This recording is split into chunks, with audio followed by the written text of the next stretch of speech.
What's going on, everybody? This is Vandal from Dow Records and the Pop-Up, and we are live with Berk, aka Princess Camel. And it's so exciting to have such a diverse range of artists on from around the world. Currently, you are in Berlin. Am I correct? Yes, I'm in Berlin. Awesome. So I guess let's just dive into it. Tell the people a bit about yourself and your music background, maybe some of your influences and how you got started with music. Okay, I started to music actually when I was very young because my father knew how to play piano and had also some knowledge about how to teach the children. So when I was around 3 years old, I think, I don't remember that much, of course, but he showed me the first lessons. Uh, then after that, for a long time, I studied classical piano uh, in Turkey. There's a, I think that it is also in other countries. The conservatories has this part-time program, so you just go there twice a week, and you get the instrument and the solfege lesson and harmony and stuff. So until high school, I did that, and yeah, in the mid high school it was finished. Then after that I decided to focus on more on creating and exploring new methods and disciplines for uh, composing. So I entered to the composition department in Istanbul for bachelor. So it was a long study, but at the same time, I was also into keyboards and synthesizers. In high school, I was playing in prog metal bands, and also then after that, some blues, funk, R&B stuff. And in university, I also got some jazz piano lessons. But in 2014, uh, I broke my wrist. Then my motivation to play piano got less and less and less. Actually, I'm returning to it recently, so I'm kind of regretting that I abandoned piano and keyboards for a long time, but it was also, yeah, but I couldn't think of otherwise. Mm-hmm. So when I was doing this composition studies, I realized that actually I could do much more with computers and in the electronic music world. So I came to the Netherlands to study in a department called sonology, which is sound studies. It's a very interdisciplinary study. Uh, so I got into coding.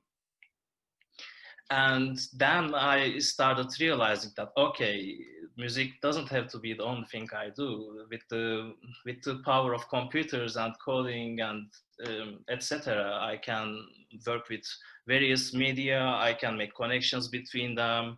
It doesn't have to be music. So I continued my studies with another department called art science in the same university in the Netherlands. And actually, 2 weeks before I graduated, so I ended my education Okay, you life. just graduated. Yes, What? yes, finally, Congratulations. Hey, finally, thank you. that's awesome. It That's took a very amazing. long time and I was looking forward to it. Mm. And for for the last 1 2 years, I started this project called Princess Camel, uh, and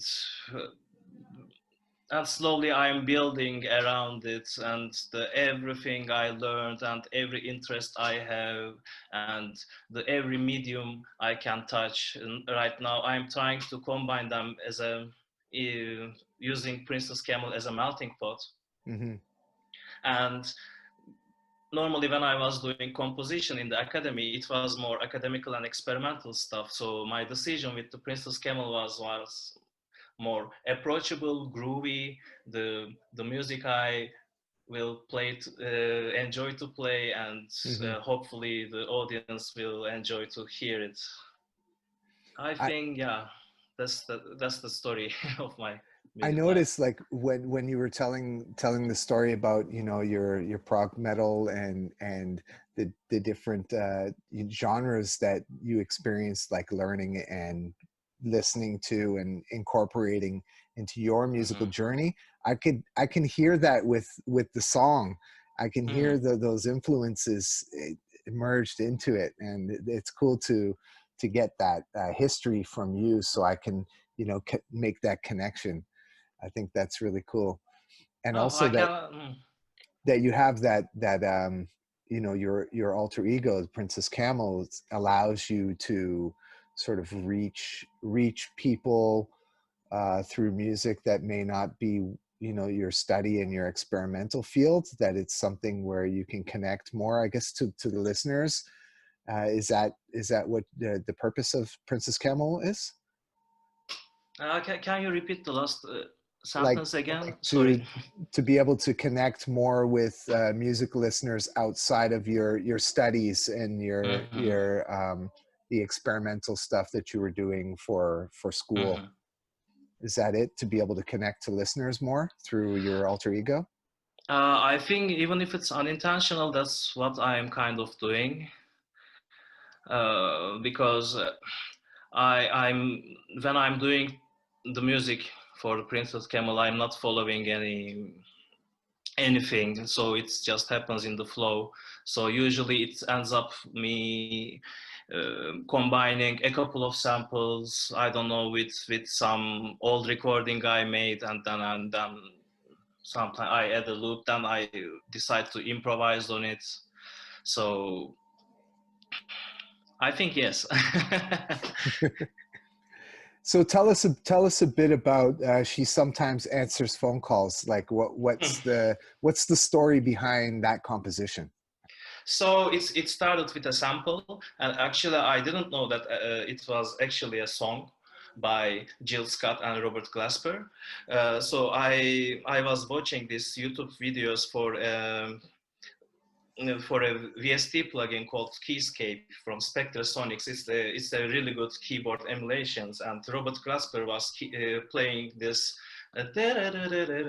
phrase, and uh, yeah, one day I just downloaded it and started making a small groove around it. And actually, it was the track was twice long, but then I realized that the melody part that comes afterwards is much enjoyable to listen, and the first part I couldn't put more on it, so I cut the first half of it.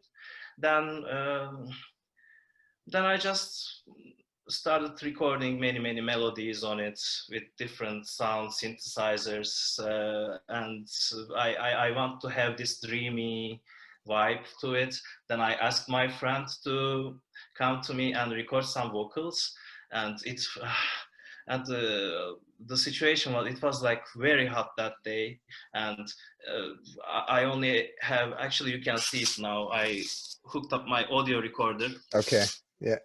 uh, so I had this, but I think I didn't have any mount or stand, and my friend couldn't hear her voice, so she had a lot of struggles, but yeah, then we ended up making the record, and yeah, that's it, I think. Then after finishing the song, I sent it to a friend of mine, and he said, oh, this is the calls from Jill Scott. Oh, so Then he recognized the sample, right? Is that it? He yes, yeah, recognized the sample. directly, yeah. Okay. The melody. Then I decided to give that name. She sometimes answers the phone calls, because I also am not very good with responding to calls. That's cool. Like I always find it enjoyable to listen to the stories about how things are created, because normally, we get the finished product, we listen to it, and we don't really know what went into creating it, and the little nuances and the stories, like you were saying, it was really hot and you had no monitor and you couldn't tell, like, the, you know, when she's singing. So all of these things I think are really great for people who are watching this, to really, like, you know about the process and the different things that happen behind the scenes Hmm. when we're True. creating, Hmm. when the creatives are busy at work. True. I agree with that. I think I also, yeah, enjoy knowing about the process, about the creation a lot, and I think I even sometimes learn more than the actual listening to the music itself or analyzing it, Mm. because then you can see the mindset, thinking, the how it evolves to the end product. Yeah, and you get the story, the backstory behind it. You know, Hmm. kind of hear it differently, I think, sometimes, in that sense. Speaking about collaboration and stuff, you're collaborating with Space Painter, doing the visuals, Hmm. and SP was talking about, some AR stuff that he's trying to fit into all of this. And I think with what we're trying to do with the pop-up and Dow Records, by bringing visual artists and the musicians together to kind of create these collaborations, how has your experience been so far working with Space Painter? Okay, so first of all, thank you very much for making this happen, for this opportunity, because I think Space Painter is an amazing artist. Actually, uh, I got to know him after you matched us. Uh, for the collaboration process, I cannot tell much because I kind of left everything to him. That he also said that, okay, I have something in my mind. I will uh, when it's ready, I will show it to you. And I'm also going to put some, like, I'm going to do some tech experiments with it, but I really have no idea what they are, but I'm very excited about that. Have you seen it uh, yet? no, no, no. Okay. Hopefully, I will see it soon. I'm very excited about that because I know that he's gonna do an awesome job. Yeah, And yeah. that's cool, man. Um, yeah, I think that that's there. It's always, you know, the experience with collaborating. Sometimes you might have like a direct involvement in terms of, what's how it's going to look, or the artist getting different feedback on, how you vision it, and then some people work in different ways. So it's good Mhm, to hear about that kind of experience, and how each of the pairings through for the pop-up, at least, we're going to discover um, how it went down and what was the mhm, process. And I think this is the fun part for me, especially because I really like to learn about these things and to hear about the experiences, and then to be able to share it as well with everybody else, I think is pretty cool. mhm, um, Earlier you were mentioning about doing smart contracts and blockchain stuff, and I mhm, realized a lot of, like, a lot of, once you get past um, with music, once you get past the instrument itself, there's a lot of similarities between coding mhm. and music, with that sort of True. frequencies and mathematics. And like, how did that work for you, move Hmm. like from music and notes and learning about the music language to computer language? How was that Okay. process? Hmm. I think as a product, if I compare a musical composition and um, a software, uh, I always saw that I always saw this connection between the notation and the code, because they are both like algorithms, like a machine that uh, gives the instructions to be realized. Of course, with the musical notation in the traditional sense, if you are giving it to a performer, it's there's always this human factor that will be the final one Hmm. to, how to say, Yeah, like the uh, delivery, the delivery for method. the Yeah. delivery. Yes. Um, but aside from that, I, I think it's um, a musical composition or notation is just like a computer software, because yeah, as I said, um, you you write the instructions and it is realized in some way. So I think it's interesting to chase this similarity in in the nature of them Hmm. to So work with. why did you choose smart contracts or like blockchain? Like how did you find out about that? So last year when I was doing the masters, I had told myself that okay, I'm doing an academical research, and I'm completely free to do whatever I want, and I just want to be aware of what's happening in today. And I was into machine learning, um, and with the blockchain, actually, I knew about the cryptocurrencies a bit.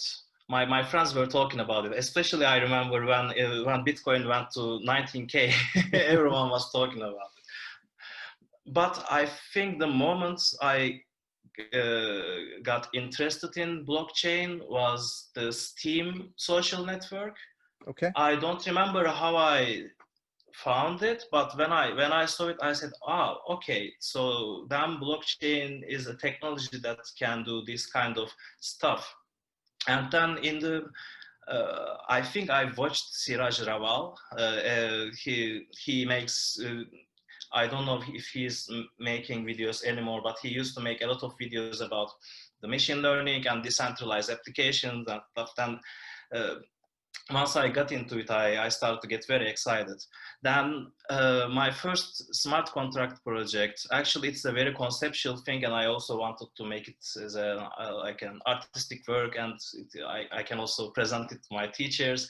But the idea had excited me a lot, even though it's kind of a useless thing. I don't know if I'm going to be able to explain it well, but I was just doing a research about blockchain and how it fundamentally works. Like, so you have blocks of data which are appended to each other. So I was just thinking, like, what kind of application could there be which will just grow as a single data, will represent something, and every person can just add their inputs. And then I had found this idea, like, okay, I can make a representation of a decimal number in a blockchain application. So like I thought like each block as a decimal place, and whenever someone adds a new digit number, there will be a new decimal place, and this number will grow forever. And then I discovered that I can do this with NFTs, because Wow. when I thought about this concept, I really had no idea and no knowledge about how technology really worked, uh, and how it's used today. So I learned Solidity, uh, and actually where I failed in this project was to make the server, backend server, to hold the metadata and the stuff, because I want to just finish it, and to make it run forever without me touching. But doing everything alone, it's it was, and then I started to question myself, is this idea even good, or anything, is it worth spending time? Hmm. But it's maybe sometime later, if I find a good solution to make this server things also decentralized, then I will look into it, I think. Yeah, then then I didn't do any other projects, but I always thought about like new inspirations or project ideas, because I learned about, and I got a lot of technical uh, knowledge about these things by myself, and I want to use it for new things. Hmm. Hopefully we will see. So is that how you discovered the crypto art scene and the NFT scene, was like through Steemit, and then your learning of Solidity and smart contracts, and then what, like how did you stumble into the crypto art world?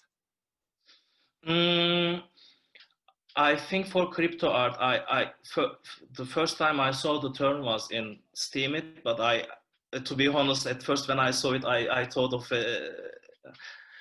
of it as a lame idea, like okay, the people are doing the then putting the crypto prefix to the art and doing stuff. I did, but I think when I was working on this project, uh, I somehow found about these non-fungible token standards in EOS blockchain and Ethereum blockchain. Then,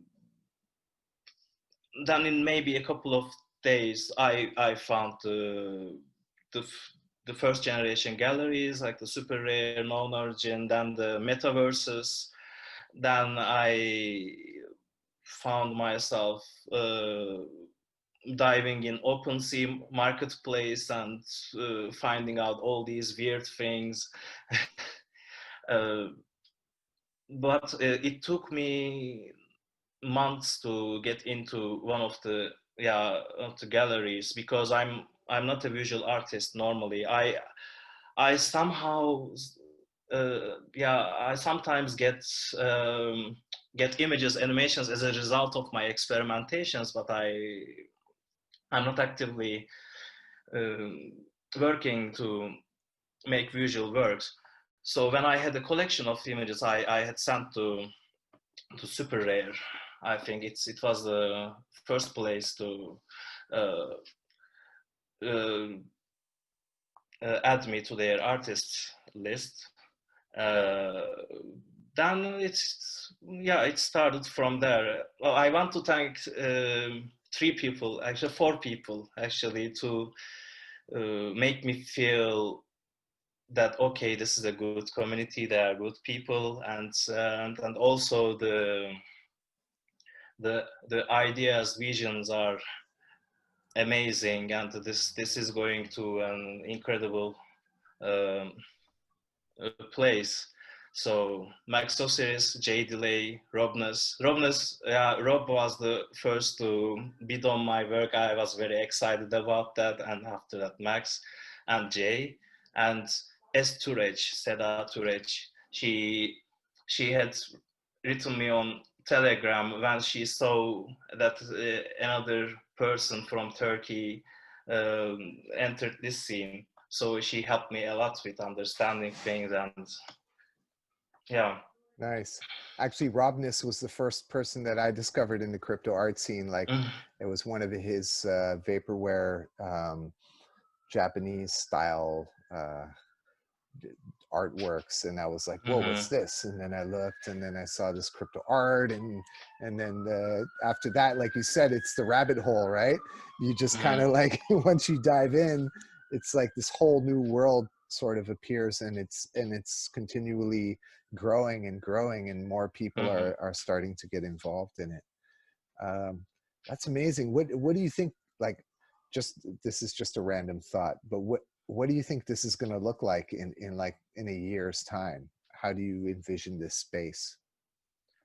Uh, yeah, for sure, it's going to go some crazy places, and it will grow, and lots of people are going to join. And but there is also one big, how do you say, boulder? No, like the Obstacles. with the obstacle with the technology, because it is still not user friendly for the people. I'm trying to advocate the blockchain applications, decentralized networks to everyone around me, and like just maybe 1 out of 30 people just enter it.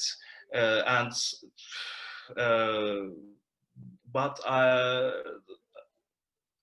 I think in decentralized networking area and internet area, there is going to be many developments, because I think that blockchain is not the future, it's present, and actually there are new technologies coming that are also inherited from the blockchain legacy, but going to put new things and much easier way to communicate peer to peer.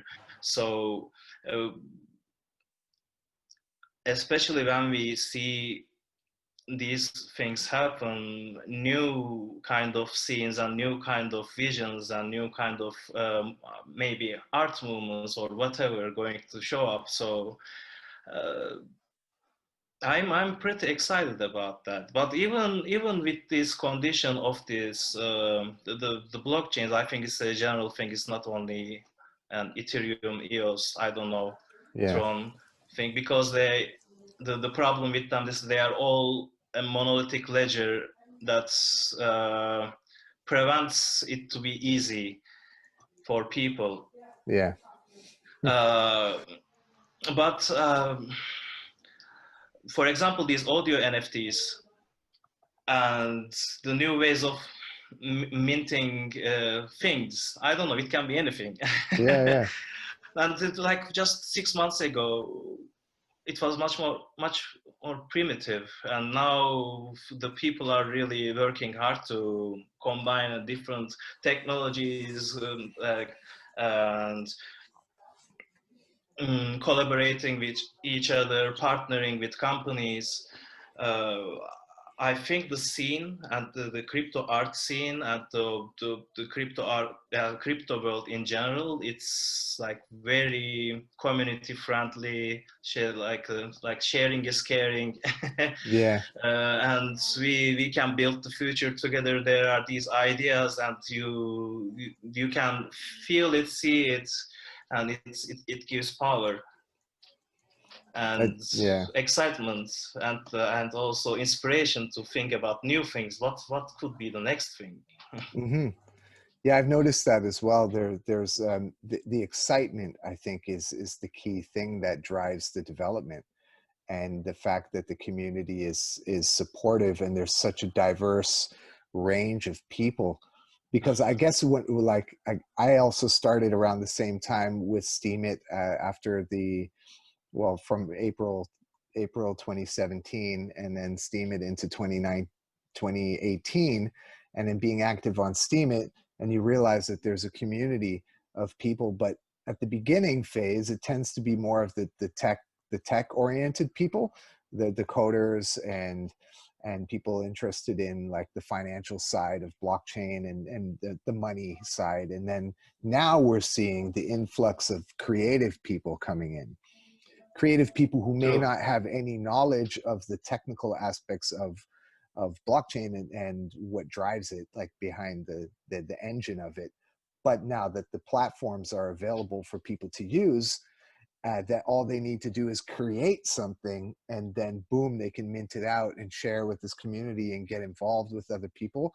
I think that this sort of inspiration that creative people bring, and the Hmm. excitement around it, is going to drive the innovation. Like what you were saying, like we're not going to know exactly what's going to come next, but it's going to be building on top of what already exists, and we're witnessing it. Actually, you're True. right. True. Over the past 6 months, it's been like amazing developments all through the whole industry, and the scene, and the growth of it.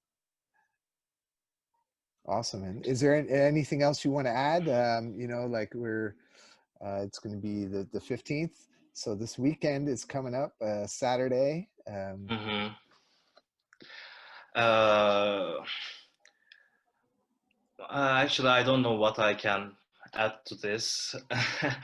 I will try to be in the event, because I have, you already know, but Yeah. I will be traveling the whole day, and I realized when I was coming here, after uh, getting past the German border, somehow the cellular network really messes up. but I think in for this time I will be in Netherlands. Yeah, probably then. Yeah, I will be there. Um, well,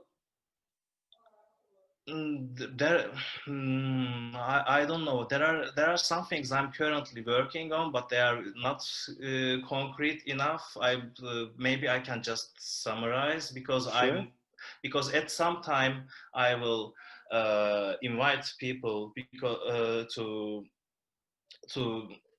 to join and create together. So I I decided to make this Princess Camel thing to to use it to build a community of creatives. That was always my dream. I was thinking about how I could make it years ago. So I think right now I just found the sweet spot for it. So I partnered with Triroll to make these social currencies. So and actually, to be honest, uh, when we did the things and the smart contract is made and I get my tokens and I was thinking, okay, how am I going to make it useful? So right now I'm trying to build a Discord server with a couple of friends helping me, and I will try to implement this token to this server to use it as an internal economics. And what I aim to do is to first making a public domain library for art and music assets, so everyone can put audio samples, I don't know, sketch drawings, 3D models and stuff. And if I can make this technical sites, then they will be rewarded with the tokens. And if someone remixes them, maybe they will give tokens and whatever. Yeah, but in summary, I'm aiming to make kind of a remix platform to to just have fun and create together. And I hope I can succeed on it. And if there is anyone who would like to help me about the technical stuff or just give me feedback, I will be very happy because I'm kind of fed up with doing everything alone until now. Yeah. So maybe, yeah, I think yeah, I'm happy that I talked about it actually now because Nice. Nice, man. That's mhm, great. Thanks for sharing. And if you're watching this and if you're listening, check the description, get in touch with Berk, Princess Camel. We're gonna, a lot of things are bubbling and developing. And, just as one big community, I've noticed that there's a lot of support amongst each other, and let's continue doing that, and mhm. let's continue supporting each other where we can. Thank you so much for taking the time today on your holiday in Berlin to jump on the call with me for this weekend's episode 2. It's going to be super exciting. I can't wait to see the art from SP, and we're going to get Same, yeah. his interview as well. He wants to remain anonymous, so we're going to have that in text, and we're going to include that in the post that you guys will see this on. So once again, Berk, Princess Camel, thank you so much, and appreciate your time, and hope to see you there at the event. Thank you for having me, and you are doing an amazing thing. I really appreciate it, Thank you. and hope this thing will continue with many more pop-ups and new other things. I don't know what you are up to. Or Awesome, man. Thanks a lot. Appreciate your time. All right, guys. Peace out.